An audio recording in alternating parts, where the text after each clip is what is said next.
Did you know accepting buyer love letters can fall under violating the Fair Housing Act? While they may seem harmless, love letters can be risky as they often contain personal information, such as race, religion, or familial status, which can then be used to sway the seller's decision to accept or reject an offer.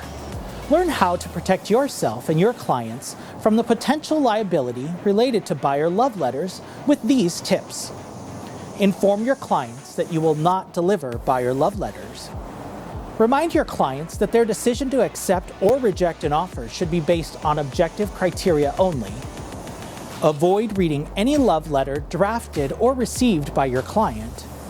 And document all offers received and the seller's objective reason for accepting an offer.